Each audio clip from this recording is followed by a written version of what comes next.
On Wednesday, the Netherlands went back to the ballot box less than 2 years after the previous election in 2023. This was sparked by the collapse of its right-wing government in June, when the hard-right Party for Freedom, or PVV, quit the ruling coalition following a row over migration policy. In an unexpected twist though, on Thursday morning, with 98% of the votes counted, the results showed the centrist Democrat 66 surging to finish neck and neck with the PVV, which lost a third of their seats, while the centre-right New Social Contract, or NSC, which was previously a member of the governing coalition, lost every single one of its 20 seats. So in this video, we'll explain the political background, the recent Dutch election results, and what the country's next government might look like.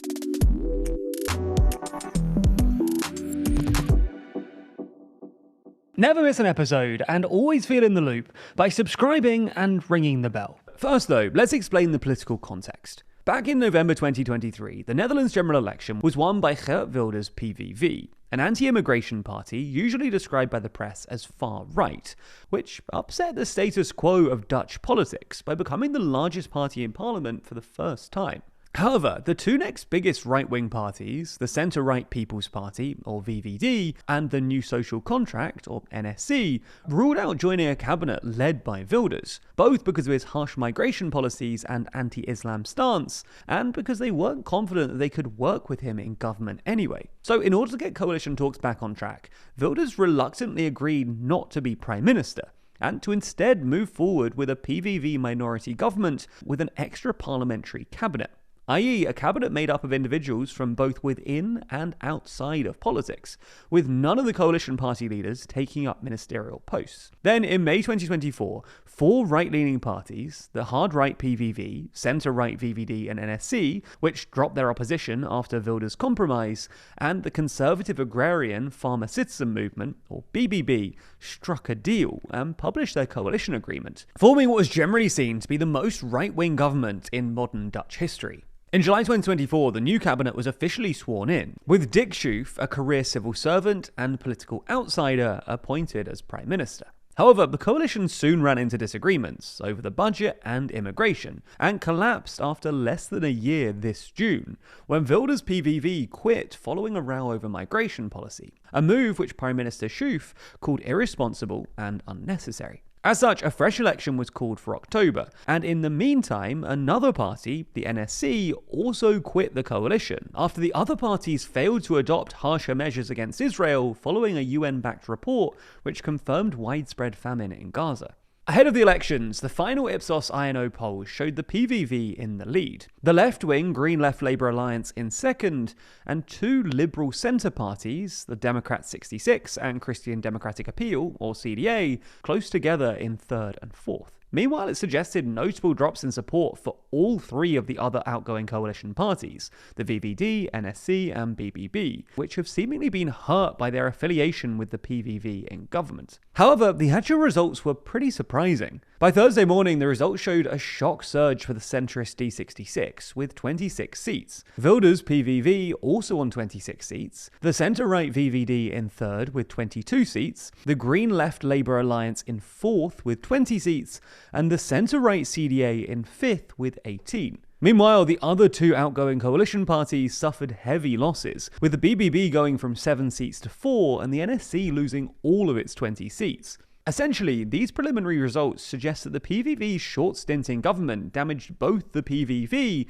and its right-wing coalition partners. During its time in power, the outgoing PVV coalition rapidly lost support and was seen by voters as one of the most ineffective in recent Dutch history. An Ipsos INO survey published in September found that just 29% of Dutch voters, the lowest figure since 2022, had confidence in national politics. And what's more, among those who voted for the PVV in 2023, only 14% still had confidence, a huge drop from 50% a year ago.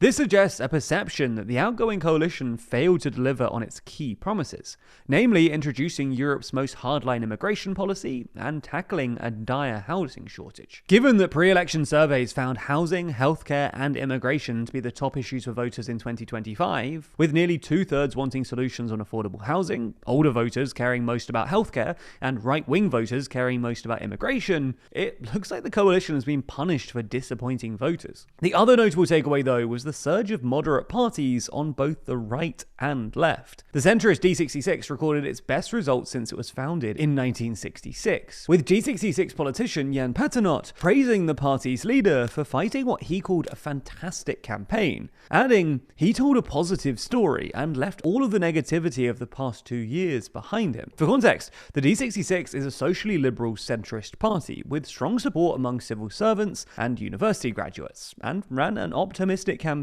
pledging to build 10 new cities to tackle the housing crisis. Another centrist party that did well was the centre-right CDA, who surged to win 18 seats, up from just 5 previously. This was largely down to the popularity of their leader, Henry Bontebal, who was regarded as the Netherlands' most popular party leader in the run-up to the election, and the most suitable candidate to be Prime Minister.